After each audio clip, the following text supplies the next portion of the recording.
Apocalipsis capítulo 11 del 1 al 13. Y hablemos de los dos testigos hoy que se mencionan ahí. Cuando lo tenga se pone de pie y leemos juntos Apocalipsis 11 del 1 al 13.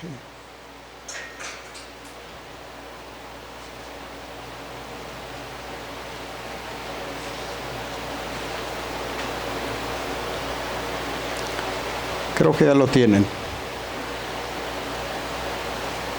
Apocalipsis 11 del 1 al 13 dice la palabra del Señor. Entonces me fue dada una vara de medir, entonces me fue dada una caña semejante a una vara de medir, y se me dijo: levántate y mide el templo de Dios y el altar y a los que adoran en él.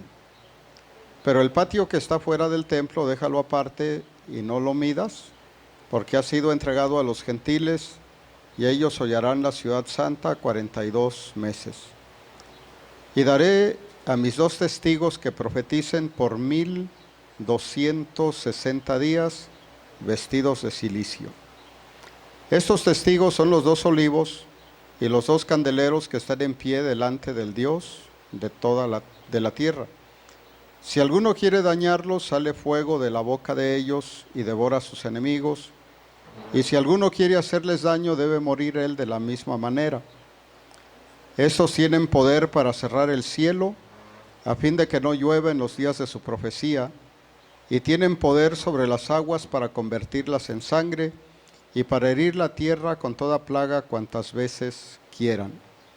Y cuando hayan acabado su testimonio, la bestia que sube del abismo hará guerra contra ellos y los vencerá, y los matará.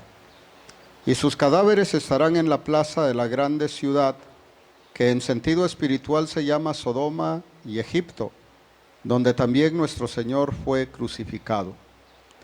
Y los de los pueblos, tribus, lenguas y naciones verán sus cadáveres por 3 días y medio, y no permitirán que sean sepultados. Y los moradores de la tierra se regocijarán sobre ellos, y se alegrarán y se enviarán regalos unos a otros, porque estos dos profetas habían atormentado a los moradores de la tierra. Pero después de 3 días y medio, entró en ellos el espíritu de vida enviado por Dios, y se levantaron sobre sus pies, y cayó gran temor sobre los que los vieron. Y oyeron una gran voz del cielo que les decía: subid acá. Y subieron al cielo en una nube, y sus enemigos los vieron. En aquella hora hubo un gran terremoto, y la 10ª parte de la ciudad se derrumbó, y por el terremoto murieron en número de 7,000 hombres, y los demás se aterrorizaron y dieron gloria al Dios del cielo. El 14 de una vez. El segundo ay pasó, y he aquí el tercer ay viene pronto. Oramos. Bendito Dios, en esta mañana o tarde ya, ruego que traigas una palabra de bendición, de dirección, de gracia, para todos mis hermanos de la iglesia aquí presente y los que nos siguen a través de Facebook. Señor, que la iglesia de ULAM sea bendecida y edificada a través de la palabra. Te lo pido en el nombre de Jesús. Amén. Amén. Tomen su lugar. En la primera exposición que hice para ustedes, mencionaba que la segunda venida de Cristo es un evento en 2 partes. Un evento o una primera parte no visible, en la que Cristo viene por su iglesia. Y una parte visible al final del periodo de los 7 años, que dice la Biblia: y todo ojo le verá. Y en la segunda exposición consideramos así de manera muy rápida a los 4 jinetes del Apocalipsis. Y decíamos que son 4 elementos que estarán presentes durante la tribulación venidera. Hablamos del anticristo, hablamos de la guerra, del hambre y de la muerte como elementos permanentes durante ese periodo de 7 años. En la selección temática que hice para ustedes, permítame hablarles hoy de los 2 testigos. Uno se llama Ricardo y otro Joel, ¿no? Ricardo Amaro es uno. Bueno, de entrada el versículo 14 dice: y el segundo ay pasó, y aquí el tercer ay viene pronto. Este momento o esta narración de los 2 testigos está dentro de una serie de juicios y que culmina con 3 ayes para hablar de periodos de dolor y de problemas extremos. El segundo ay pasó. Debo decir también, hermanos, que el propósito principal de estos sujetos es el llamado al arrepentimiento. Su ropa era de silicio, una tela negra, usada para momentos de convocatoria al arrepentimiento. Entonces, básicamente el mensaje que se transmite a través de su vestimenta es el llamado al arrepentimiento. Y antes de entrar más en materia, les ruego que vayan conmigo a Mateo 24:14. Mateo 24, versículo 14.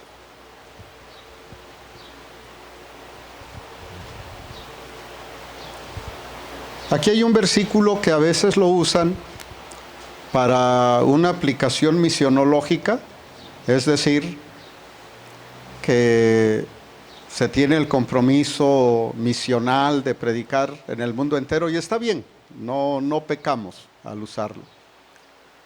Pero me parece que desde la hermenéutica del capítulo 24 de Mateo, tiene que ver más bien con un momento futuro. Permítame leérselo. Y será predicado este evangelio del reino, ¿en dónde, hermanos? En todo el mundo. ¿Para testimonio a quién? A todas las naciones, y entonces vendrá el fin.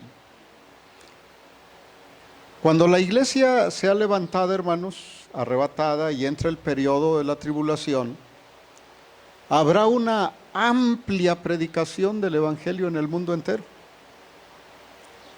Y perdonen por haberlo enlistado, pero les cito. Miren, los predicadores que va a haber en el periodo de la tribulación, de entrada, son los cristianos que se queden, los que no participen del arrebatamiento. Quizá no todos, pero muchos de los que se queden sí entenderán todo lo que estará pasando, y una de las labores de ellos será decir qué es lo que pasó. Otros de los predicadores en el tiempo futuro son los 144,000, que es un número simbólico de judíos fieles durante la tribulación, y que su propósito principal es la proclamación de lo que está sucediendo. En Apocalipsis 14 usted encuentra que hay un ángel que andará volando con el evangelio eterno, es surcando los cielos pero anunciando el evangelio. Estos 2 testigos que mencionamos, que básicamente su tarea será testificar del poder de Dios, y yo insertaría aquí un quinto elemento que tiene que ver con la tecnología, y que a la luz de lo que pasa ahora, la tecnología será un elemento clave para entender lo que estará sucediendo. Curiosamente, hoy todo lo que sucede lo podemos ver en tiempo real en cualquier parte del mundo. Pero estos testigos ¿Son testigos de qué? Número uno, del poder de Dios. Van a ser testigos también de la resurrección y van a ser testigos del arrebatamiento. Versículos 4 al 6. Volvamos a Apocalipsis. Apocalipsis 11:4 hasta el 6. Se los leo. Estos testigos son los dos olivos y los dos candeleros que están en pie delante del Dios de la tierra. Si alguno quiere dañarlos, sale fuego de la boca de ellos y devora a sus enemigos, y si alguno quiere hacerles daño, debe morir de la misma manera. Estos tienen poder para cerrar el cielo, a fin de que no llueva en los días de su profecía, y tienen poder sobre las aguas para convertirlas en sangre, y para herir la tierra con toda plaga cuantas veces quieran. Entonces, número uno, serán testigos, digan conmigo, del poder de Dios. ¿Sí? ¿De qué, hermanos? Del poder de Dios. Permítame leer. No se sabe con certeza en qué momento aparecerán, pero parece ser que su ministerio lo desarrollan durante los primeros 3 años y medio de la semana 70 o de la tribulación. Y luego ahí se menciona 1260 días, que si usted los contabiliza en el calendario solar que manejamos nosotros, no le va a salir. En el tiempo antiguo, en la época de Juan, usaban el llamado calendario lunar, que era de 360 días. Por eso, si usted usa el calendario solar, que después fue de uso común y que es el que manejamos, le arroja otros números raros. Váyase al viejo calendario lunar y use 360 días y encaja en 3 años y medio. No se sabe realmente la identidad de ellos. Y hay 3 posiciones que ahí luego debaten los hermanos quiénes son exactamente. Y hay un sector de hermanos que se van por la línea de Enoc y Elías, porque Enoc dice que fue traspuesto para no ver muerte por cuanto agradó a Dios. Es decir, no murió, sino que fue trasladado al lugar celestial. Y en el caso de Elías, usted recordará que al final de su ministerio fue levantado en un torbellino, algo sobrenatural. Pero a la luz de lo que sucederá en el arrebatamiento, no es necesario que todos mueran para que lleguen al cielo. Los que sean arrebatados no morirán. Entonces puede ser que sean ellos, no decimos que no. Y el otro sector piensa que es Moisés y piensa que es Elías. Aquí cambian a Enoc y ponen a Moisés por los milagros que se mencionan ahí. Pero cuando veamos más adelante encontraremos que, a diferencia de Moisés y a diferencia de Elías, estos no tienen una orden específica sobre qué plagas, sino que ellos emiten plagas a su voluntad, como a ellos les parece mejor. Esos iban a hacer su regalada voluntad, para que vean, ellos sí. Pero hermanos, yo me voy por esta tercera línea y usted puede considerar la que le parezca mejor. Lo más probable es que sean 2 judíos ungidos con el poder de Dios, haciendo señales sobrenaturales semejantes a las de Moisés y Elías. La sede de operaciones de estos hombres va a ser Jerusalén, así que ellos estarán ahí. De acuerdo al versículo 4, parece ser que son el antitipo o el cumplimiento de las palabras de Zacarías. donde se menciona a Josué y a Zorobabel, el sumo sacerdote y el gobernador, pero como instrumentos de Dios para un propósito divino. Los versículos 5 y 6 nos hablan de las obras de Dios a través de ellos. Miren, dice, si alguno quiere dañarlos, sale fuego de la boca de ellos. Perdón por mi imaginación, pero yo hasta me imagino a un dragón sacando fuego, ¿no? Pero habla de juicio. O sea, tendrán la capacidad de ejecutar juicio sobre sus enemigos. Cualquiera que se oponga a su ministerio y quiera dañarlos, dice que ellos podrán juzgarlos.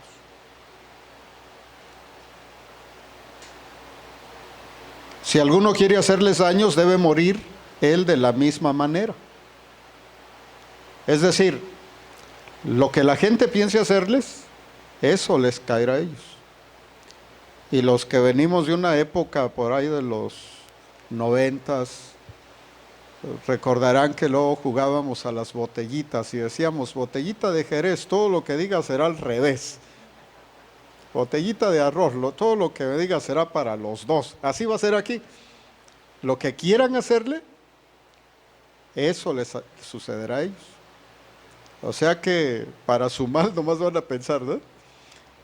Tendrán poder para cerrar el cielo a fin de que no llueva en los días de su profecía. Durante los 3 años y medio de su ministerio no habrá lluvia, generando una sequía similar a la de los tiempos de Elías. ¿Qué sucedió en la época de Elías? Bueno, la escasez de agua, vive Jehová, dijo Elías, en cuya presencia estoy, que por mi palabra no va a llover, y por mi palabra lloverá. Y cuando yo veo ese versículo, a mí me da la luz para decirles, hermanos, cuando hablemos una palabra profética, primero hay que estar en la presencia del Señor. Vive Jehová en cuya presencia estoy. Y entonces estaba en la presencia de Dios y Dios le dijo, ve y diles que no va a llover. Claro que ahí ya le echó crema a don Elías y dijo, por mi palabra. Cuando yo diga que no llueva, no va a llover. Y cuando yo diga que llueva, va a llover. Pero primero estuvo en la presencia de Dios. Esa sequía tenía un propósito, que era llamar al arrepentimiento a los israelitas. O sea, no era nada más por el mero efecto del pecado como un castigo, claro que sí, pero tenía el propósito de llamar al remanente fiel y a la gente a la búsqueda de Dios. Un avivamiento nacional a la búsqueda. Y entonces, ¿qué va a suceder aquí? Estos hombres van a decir que no llueva. Y lógicamente no lloverá, pero el propósito principal de todo eso es el llamado al arrepentimiento. O sea, no es nada más como un acto de juicio y castigo, claro que sí, pero también tiene la idea del llamamiento. Y tienen poder sobre las aguas para convertirlas en sangre. Ese es un milagro muy similar al del Éxodo, cuando Moisés convirtió las aguas en sangre. Aquí permítame explicar algo más. La sequía será muy grave y encima de todo las plagas que vienen generarán un problema de abastecimiento de aguas para la humanidad muy bárbaro, muy letal. Y lo que les decía hace rato, ellos tendrán poder para herir la tierra, con toda plaga cuantas veces quieran. A diferencia de Moisés, a diferencia de Elías, que bajo órdenes específicas del Señor decían qué plagas vendrían, ellos no. Ellos tendrán el poder y la autoridad para determinar y decir, estas plagas van a venirles. Tremendo. Entonces, número 1, para cerrar esta primera consideración, ellos serán testigos del poder de Dios. ¿Está bien para todos? ¿Sí? Serán testigos del poder de Dios. Una para el Facebook. Gracias, porque sin Facebook es imposible agradar a Dios. Número 2. Ellos serán testigos de la resurrección. Ya habrán manifestado una serie de milagros y cuestiones sobrenaturales para decirle a la humanidad que el Dios de ellos es un Dios de poder. Pero ahora ellos se vuelven testigos de la resurrección. Versículos 7 al 11. Y cuando hayan acabado su testimonio, la bestia que sube del abismo hará guerra contra ellos y los vencerá. Y los matará. Y sus cadáveres estarán en la plaza de la grande ciudad, que en sentido espiritual se llama Sodoma y Egipto, donde también nuestro Señor fue crucificado. Y los de los pueblos, tribus, lenguas y naciones verán sus cadáveres por 3 días y medio y no permitirán que sean sepultados. Y los moradores de la tierra se regocijarán sobre ellos y se alegrarán y se enviarán regalos unos a otros, porque estos 2 profetas habían atormentado a los moradores de la tierra. Pero después de 3 días y medio entró en ellos el espíritu de vida enviado por Dios, y se levantaron sobre sus pies, y cayó gran temor sobre los que los vieron. Hay 3 señales, hermanos, que anunciarán el inicio de la persecución del dragón, como dice en el capítulo 12 de Apocalipsis, contra Israel. Pero acompáñenme a ver Apocalipsis 12, versículos 13 y 14.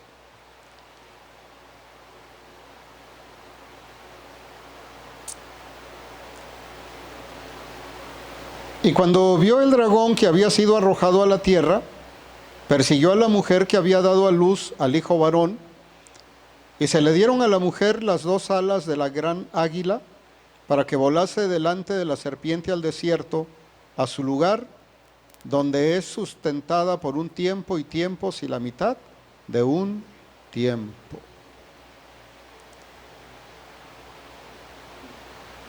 Permítame decir algo. Aquí miren, cuando la iglesia sea arrebatada, sea levantada, ya hemos citado que aparece un personaje en un caballo blanco y que creemos será el anticristo.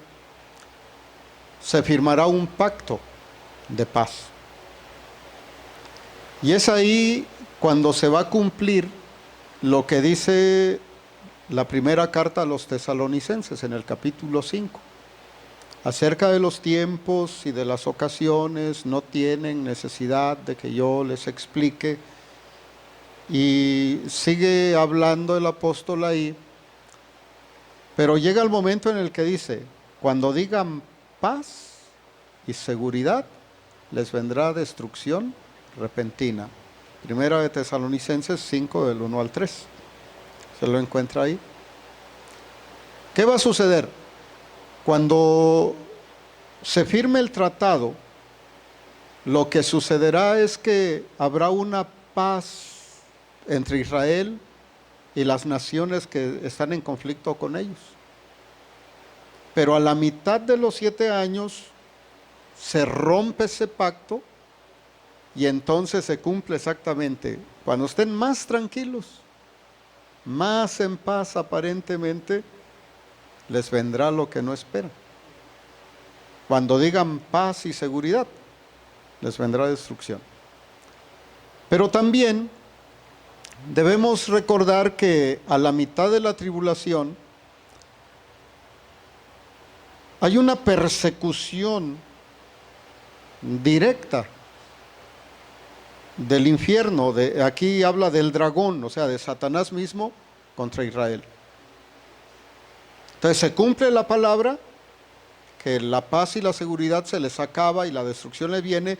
O sea, viene una persecución contra Israel a la mitad de la tribulación que va a terminar con un Israel arrinconado y que Dios mismo va a tener que venir para liberarlo en lo que llamamos la batalla del Armagedón.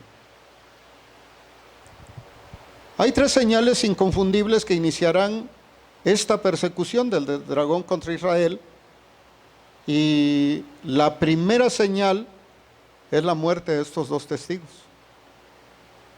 Ya cuando ellos mueran ahí, en la plaza pública de Jerusalén, los entendidos dirán: la persecución viene, lo recio viene, el tiempo de angustia para Jacob, como lo llama Jeremías, si no me equivoco, viene.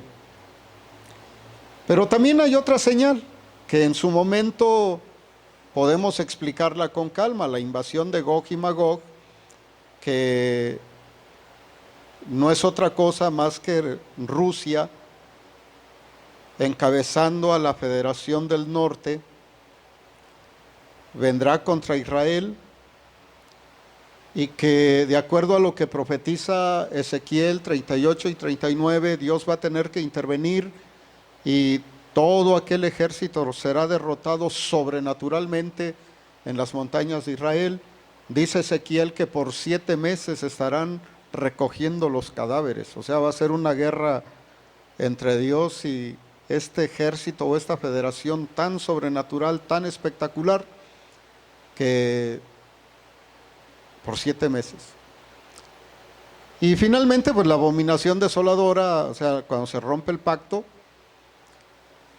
parece, hermanos, yo interpreto que el tercer templo, como se le llama, el primer templo fue el templo de Salomón, que construyó directamente Salomón. El segundo templo tiene que ver con el templo reconstruido en la época de Herodes, pero el tercer templo es el que van a construir en el futuro.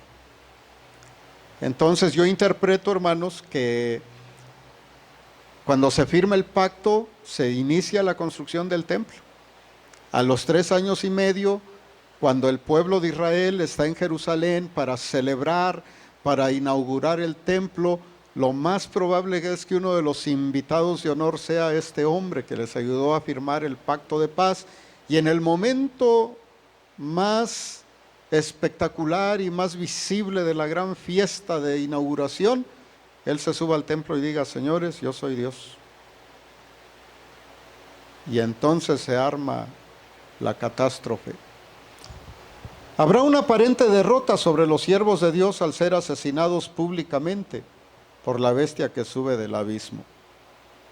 Sin embargo, nosotros entendemos que una derrota en ese sentido lleva a una victoria divina, porque es ahí donde Dios intervendrá para la resurrección de estos individuos. Y aquí anoto 3 lecciones para ustedes como cristianos. Primero, hermanos, debemos saber que todos mueren en el momento determinado por Dios. Nadie se va ni antes ni después. ¿Cómo? ¿Quién sabe? Pero de que nos vamos cuando Dios determine, nos vamos. Otra lección que tenemos aquí es que la forma de morir no está en el control nuestro. Yo quisiera morir acostadito en mi cama y que entre el sol por las mañanas, ¿eh? Pero quién sabe cómo se va uno a morir. Estos individuos morirán de una manera muy espantosa. Pero hay una tercera lección ahí: las derrotas permitidas por Dios en realidad son situaciones que se convierten en victorias. Sus cadáveres, dice Apocalipsis, estarán en la plaza de la grande ciudad que en sentido espiritual se llama Sodoma y Egipto, donde también nuestro Señor fue crucificado. Y entonces nos vemos obligados a recurrir a la historia bíblica. Sodoma fue la capital mundial de la inmoralidad sexual. Y hasta el día de hoy, se le reconoce con tan singular característica. El mal mencionado ha acompañado al ser humano desde su salida del Edén. Eclesiastés 7:29 dice: he aquí yo he entendido algo, que Dios hizo al hombre recto, pero ellos buscaron muchas perversiones. Los días previos y posteriores al arrebatamiento de la iglesia se caracterizarán por el incremento desmedido de las perversiones morales. Cada día la cuestión de los valores morales, la sexualidad humana se va pervirtiendo más y más y más y más. Pero hablando de Egipto, Egipto fue el primer imperio mundial en oprimir a la descendencia de Abraham. La opresión y la persecución contra el pueblo de Dios también han estado presentes a lo largo de la historia. La iglesia particularmente en muchos lugares ha sellado su testimonio con sangre. La sangre de los mártires, dijo uno de los padres de la iglesia, pues es la semilla de la iglesia. Porque el cristianismo también ha sido perseguido, ha sido maltratado. Pero yéndonos al periodo de la tribulación, durante la tribulación, tanto judíos como gentiles que deseen ser fieles a Dios serán perseguidos hasta la muerte. Y ya les comentaba en algún mensaje anterior que básicamente la forma de morir de una gran cantidad de personas en ese tiempo será la decapitación. Por eso Apocalipsis 20 del 4 al 6 menciona que vio las almas de los decapitados por causa del testimonio de Jesús, ahí en el altar. Significa entonces que los sodomitas, amantes de la sensualidad, juntamente con los egipcios, enemigos del Evangelio, se alegrarán por la muerte de quienes les reprenderán por sus pecados. Es decir, habrá alegría en la gente que practique alguna forma de inmoralidad, que será una cantidad enorme de personas, y todo el resto de la gente que es enemiga del Evangelio en ese tiempo tendrán alegría por lo que va a suceder. Y se menciona que morirán en Jerusalén, porque ahí menciona donde también nuestro Señor fue crucificado. Ahí morirán y ahí estarán exhibidos a la luz pública. No permitirán que sean enterrados. No permitirán que estos hombres les hagan un servicio funerario digno o por lo menos humano. Déjenlos ahí. Que los vean, que el mundo entero vea que los enemigos del Evangelio odiamos a los que predican el Evangelio y que sirvan de escarmiento, porque es el mensaje a la humanidad. Pero después de 3 días y medio, entró en ellos el espíritu de vida enviado por Dios y se levantaron sobre sus pies. ¿Cuántos dan gloria a Dios por eso? Denle un fuerte aplauso al Señor.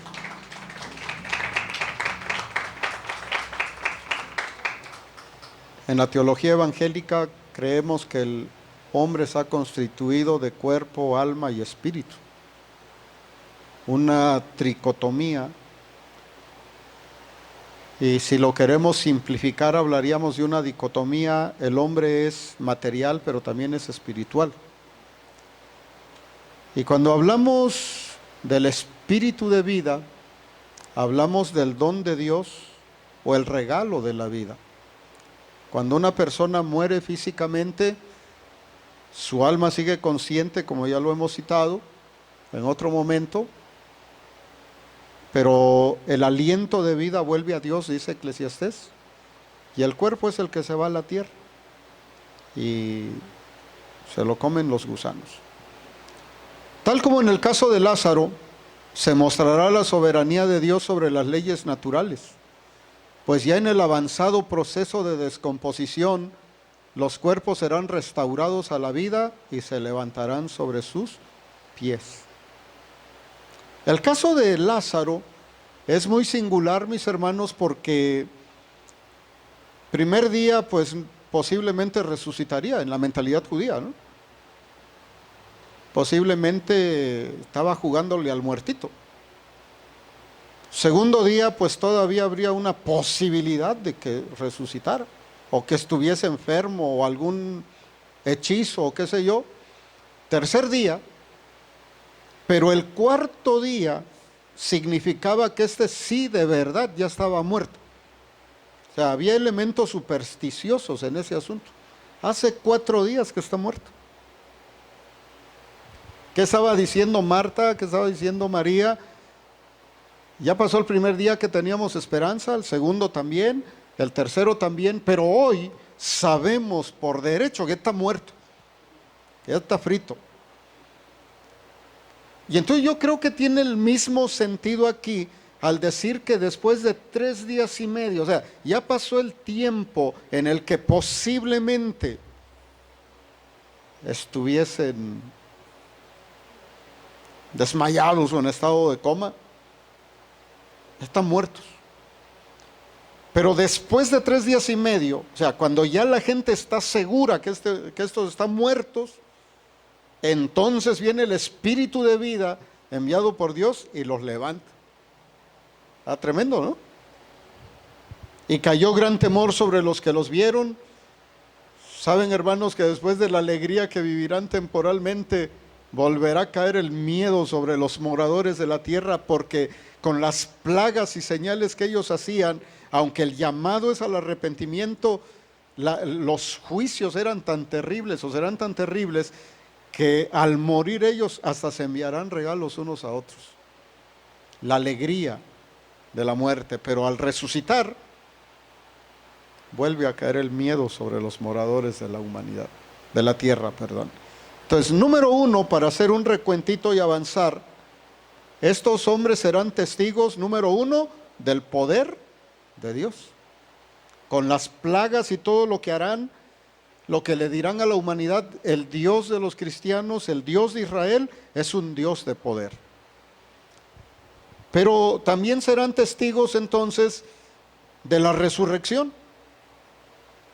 Cuando hayan muerto, cuando ya estén seguros de su muerte, cuando ya el dictamen médico diga están muertos por derecho, ya no hay salida, comprobamos, entonces es cuando vendrá el espíritu de vida y se levantarán, testigos de la resurrección. ¿Sí vamos bien hasta acá, hermanos? ¿Vamos aprendiendo algo? De hecho, las notas se las enviamos al hermano, y ahí las comparte. Versículos 12 y 13. Ellos serán testigos del arrebatamiento. Hay hermanos que son rearrebatados, ¿no? Pero no habla de eso. Les leo. Y oyeron una gran voz del cielo que les decía: subid acá, y subieron al cielo en una nube, y sus enemigos los vieron. Y en aquella hora hubo un gran terremoto, y la 10ª parte de la ciudad se derrumbó, y por el terremoto murieron en número de 7,000 hombres, y los demás se aterrorizaron y dieron gloria al Dios del cielo. Fueron levantados en una nube. La voz les decía: subid acá, y sus enemigos los vieron.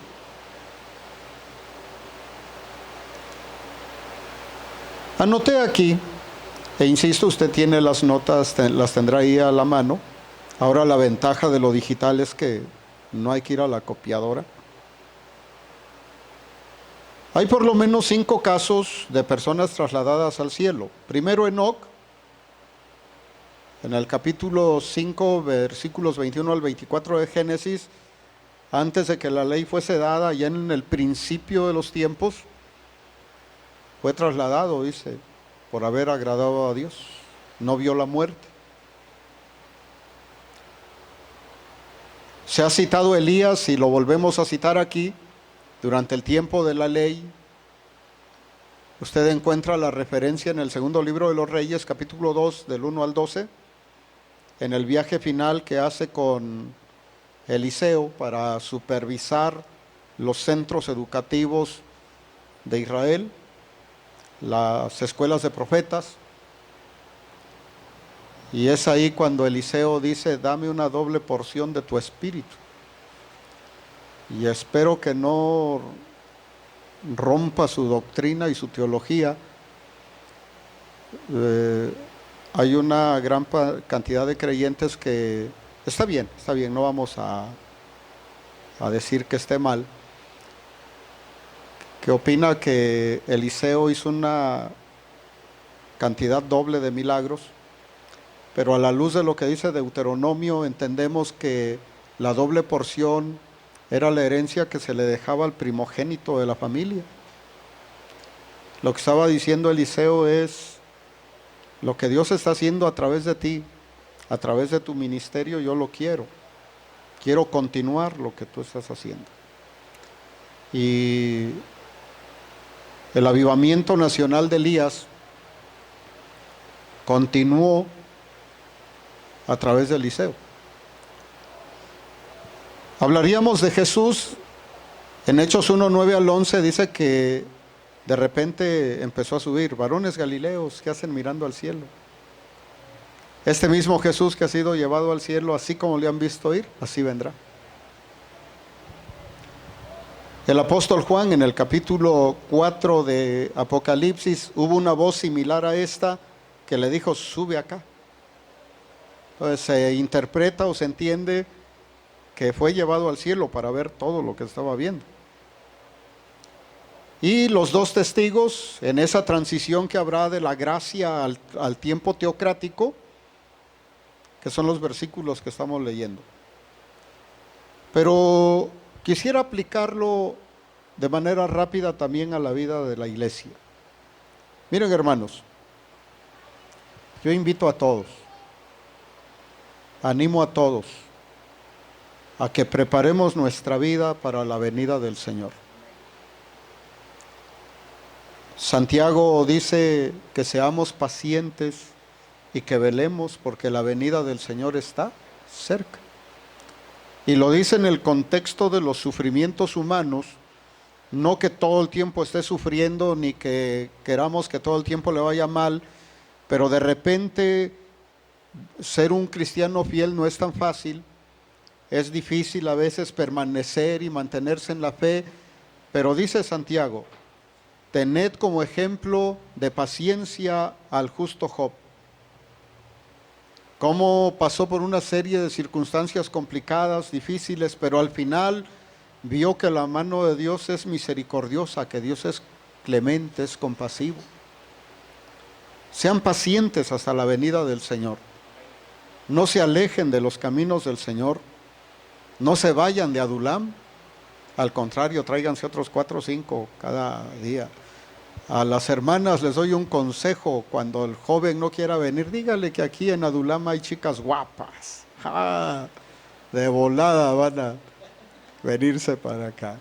Igual a las muchachas, ahí en Adulam hay chicos guapos. Aunque no lo crean, ¿no? Hermanos, sean fieles, permanezcan, perseveren en la iglesia, en las cosas de Dios. No se aparten del camino, permanezcan, avancen.